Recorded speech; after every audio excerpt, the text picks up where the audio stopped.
A Bad Case of Stripes by David Shannon. Camilla Cream loved lima beans, but she never ate them. All of her friends hated lima beans, and she wanted to fit in. Camilla was always worried about what other people thought of her. Today, she was fretting even more than usual. It was the first day of school, and she couldn't decide what to wear.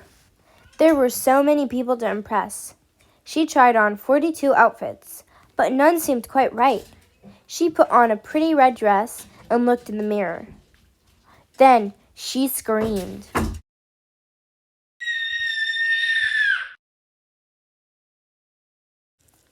Her mother ran into the room and she screamed too. "Oh, my heavens!" she cried. "You're completely covered with stripes!" This was certainly true. Camilla was striped from head to toe. She looked like a rainbow. Mrs. Cream felt Camilla's forehead. "Do you feel all right?" she asked. "I feel fine," Camilla answered. "But just look at me." "You get back in bed this instant," her mother ordered. "You're not going to school today." Camilla was relieved. She didn't want to miss the first day of school, but she was afraid of what the other kids would say, and she had no idea what to wear with those crazy stripes. That afternoon, Dr. Bumble came to examine Camilla. "Most extraordinary!" he exclaimed. "I've never seen anything like it. Are you having any coughing, sneezing, runny nose, aches, pains, chills, hot flashes, dizziness, drowsiness, shortness of breath, or uncontrollable twitching?" "No," Camilla told him. "I feel fine." "Well then," Dr. Bumble said, turning to Mrs. Cream, "I don't see any reason why she shouldn't go to school tomorrow.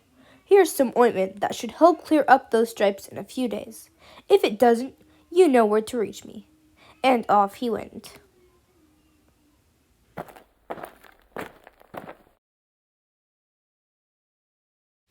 The next day was a disaster. Everyone at school laughed at Camilla. They called her Camilla Can and Night of the Living Lollipop. She tried her best to act as if everything were normal. But when the class said the Pledge of Allegiance, her stripes turned red, white, and blue, and she broke out in stars. The other kids thought this was great. One yelled out, "Let's see some purple polka dots!" Sure enough, Camilla turned all purple polka dotty. Someone else shouted, "Checkerboard!" and a pattern of squares covered her skin. Soon, everyone was calling out different shapes and colors, and poor Camilla was changing faster than you can change channels on a TV. That night, Mr. Harms, the school principal, called. "I'm sorry, Mrs. Cream," he said. "I'm going to have to ask you to keep Camilla home from school. She's just too much of a distraction. And I've been getting calls from other parents. They're afraid those stripes may be contagious." Camilla was so embarrassed. She couldn't believe that 2 days ago, everyone liked her. Now nobody wanted to be in the same room with her. Her father tried to make her feel better. "Is there anything I can get you, sweetheart?" he asked. "No, thank you," sighed Camilla. What she really wanted was a nice plate of lima beans, but she had been laughed at enough for one day. Well, yes, I see," Dr. Bumble mumbled when Mr. Cream phoned the next day. "I think I'd better bring in the specialists. We'll be right over." About an hour later, Dr. Bumble arrived with 4 people in long white coats. He introduced them to the Creams. "This is Dr. Grop, Dr. Sponge, Dr. Cricket, and Dr. Young." Then the specialists went to work on Camilla. They squeezed and jabbed and tapped and tested. It was very uncomfortable. "Well, it's not the pumps," concluded Dr. Grop. "Or the measles," said Dr. Sponge. "Definitely not the chicken pox," put in Dr. Cricket. "Or sunburn," said Dr. Young. "Try these," said the specialists. They each handed her a bottle filled with different colored pills. "Take one of each before bed," said Dr. Grop. Then they filed out the front door, followed by Dr. Bumble.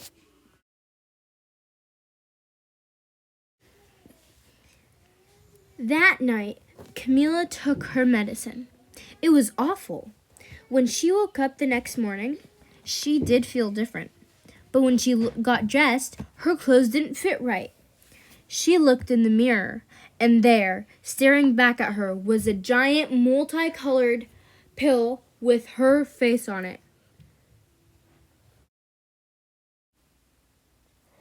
Dr. Bumble rushed over as soon as Mrs. Cream called.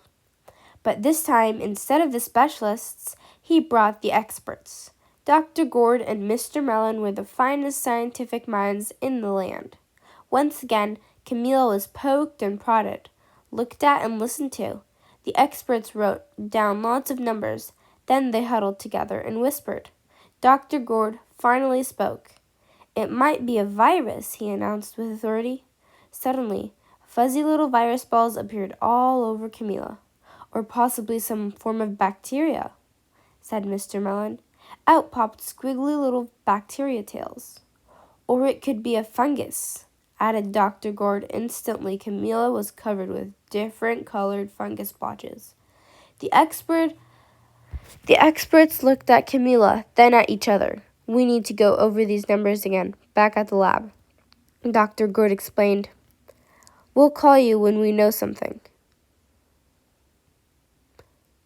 But the experts didn't have a clue, much less a cure.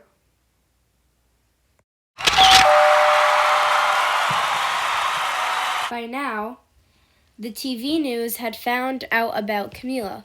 Reporters from every channel were outside of her house, telling the story of the bizarre case of the incredible changing kid. Soon, a huge crowd was camped out in the front lawn. The Creams were swamped with all kinds of remedies, from physiologists, allergists, herbalists, nutritionists, physics, an old medicine man, a guru, and even a veterinarian. Each so-called cure only added to poor Camilla's strange appearance until it was hard to even recognize her. She sprouted roots and berries and crystals and feathers and long furry tail, but nothing worked. One day, a woman who called herself an environmental therapist claimed she could cure Camilla. "Close your eyes," she said. "Breathe deeply and become one with your room." "I wish you hadn't said that," Camilla groaned. Slowly she started to melt into the walls of her room. Her bed became her mouth, her nose was a dresser, and 2 paintings were her eyes. The therapist screamed and ran from the house. "What are we going to do?" cried Mrs. Cream. "It just keeps getting worse and worse." She began to sob. At that moment, Mr. Cream heard a quiet little knock at the door. He opened it, and there stood an old woman who was just as plump and sweet as a strawberry. "Excuse me," she said brightly, "but I think I can help." She went into Camilla's room and looked around. "My goodness," she said with a shake of her head. "What we have here is a bad case of stripes, one of the worst I've ever seen." She pulled a container of small green beans from her bag. "Here," she said. "These might do the tricks." "Are those magic beans?" asked Mrs. Cream. "Oh my, no," replied the kind old woman. "There's no such thing. These are just plain old lima beans." "I'll bet you'd like some, wouldn't you?" she asked Camilla. Camilla wanted a big, heaping plateful of lima beans more than just about anything, but she was still afraid to admit it. "Yuck," she said. "No one likes lima beans, especially me." "Oh dear," the old woman said sadly. "I guess I was wrong about you." She put the beans back in her bag and started toward the door. Camilla watched the old woman walk away. Those beans would taste so good, and being laughed at for eating them was nothing compared to what she'd been going through. She finally couldn't stand it. "Wait!" she cried.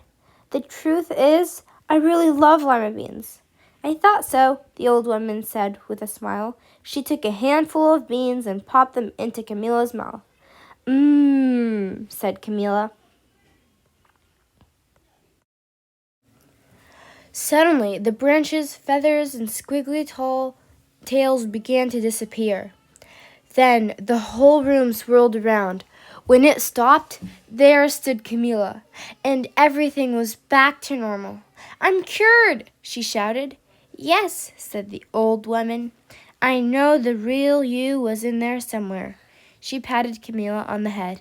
Then she went outside and vanished into the crowd. Afterward, Camilla wasn't quite the same. Some of the kids at school said she was weird, but she didn't care a bit. She ate all the lima beans she wanted, and she never had even the touch of stripes again.